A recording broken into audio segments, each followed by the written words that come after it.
Bismillahirrahmanirrahim. Alhamdulillahirabbil alamin.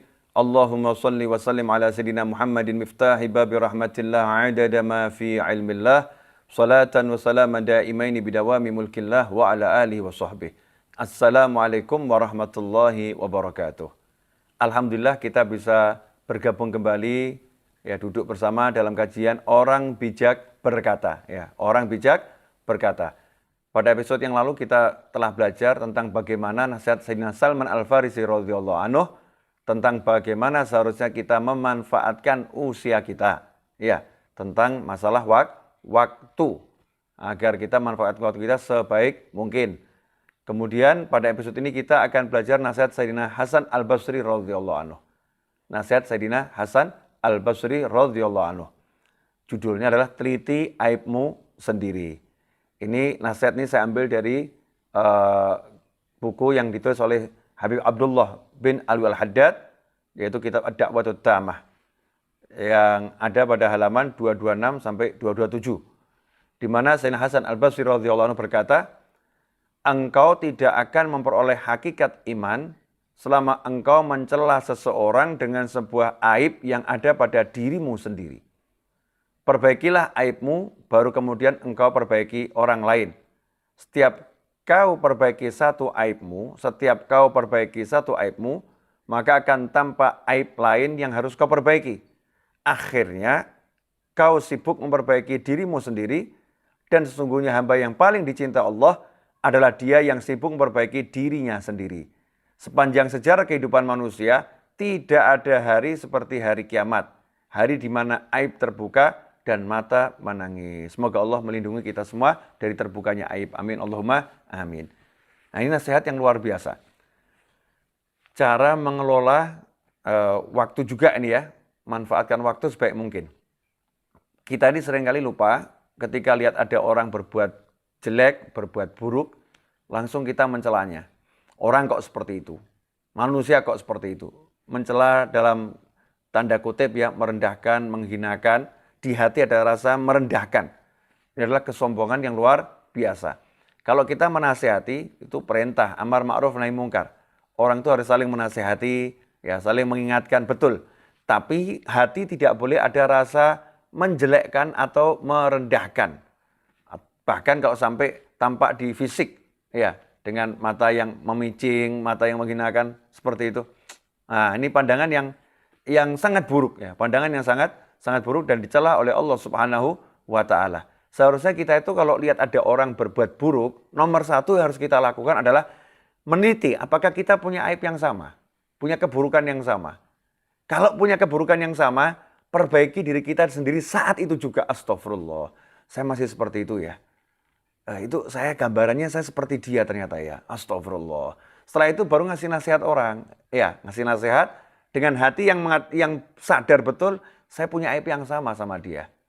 Punya aib yang sama, sehingga sebetulnya ketika memberi nasihat, yang paling diinginkan adalah menasihati dirinya sendiri. Saudaraku, yang seperti itu nggak baik, tinggalkan.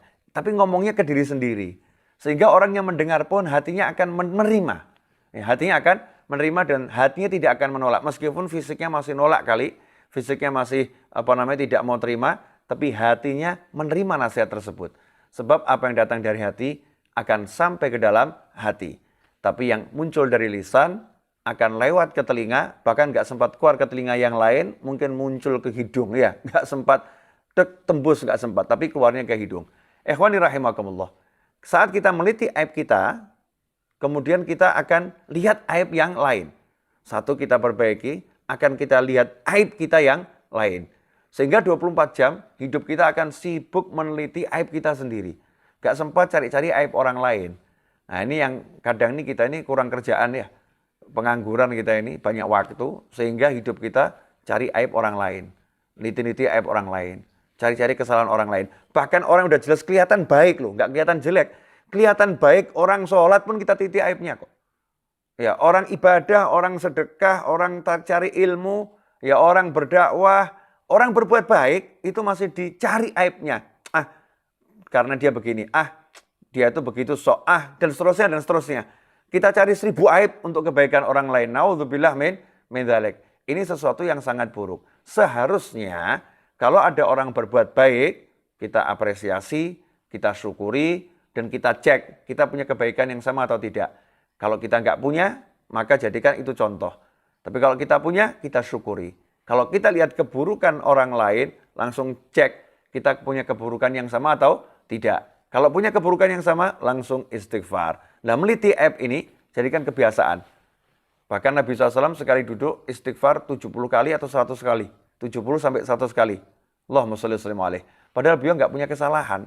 Beliau nggak punya dosa. Beliau udah dijamin sama Allah Ta'ala semuanya ya dimaafkan dan diampuni Allah. Seandainya punya dan beliau tidak pernah punya. Nggak pernah punya, tapi udah punya jaminan. Lah kita ini yang banyak dan nggak punya jaminan, nggak mau istighfar niti aib kita. Coba kalau satu istighfar kita atau mengistighfari satu dosa kita, nggak akan berhenti kita istighfar. Astagfirullah, astagfirullah, astagfirullah. Nah kalau hidup sibuk niti aib, maka kita akan sukses dunia dan akan sukses akhirat. Itu yang paling dicintai Allah Ta'ala. Hamba yang sibuk membersihkan dirinya sendiri, hamba yang sibuk meliti aibnya. Sehingga nanti di akhirat, karena dia nggak suka bongkar aib orang, dia suka bongkar aibnya sendiri di dalam dirinya ya, bukan diomongkan orang aib kita. Kita nggak boleh bongkar aib kita ke orang lain. Maksudnya meneliti aib kita sendiri. Kalau udah terbiasa meneliti aibnya sendiri, maka nanti di akhirat, di hari kiamat, saat semua aib terbuka, maka saat dibuka, nggak punya aib lagi. Bersih memang kok, nggak ada kotoran. Karena udah di dunia dia proses, dia benerin aib-aibnya, dan udah dia minta ampun sama Allah Ta'ala akan aibnya, dan dia tutup aib orang lain. Mudah-mudahan kita semua bisa belajar untuk meneliti aib kita agar menjadi manusia yang lebih baik, manusia yang lebih hebat, sukses dunia, sukses akhirat. Insya Allah berkah manfaat. Mohon maaf atas segala kekurangan. Mudah-mudahan kita bisa bertemu pada episode Orang Bijak Berkata berikutnya. Jangan lupa share ya dan ajak orang lain untuk menonton kajian ini. Terima kasih. Wassalamualaikum warahmatullahi wabarakatuh.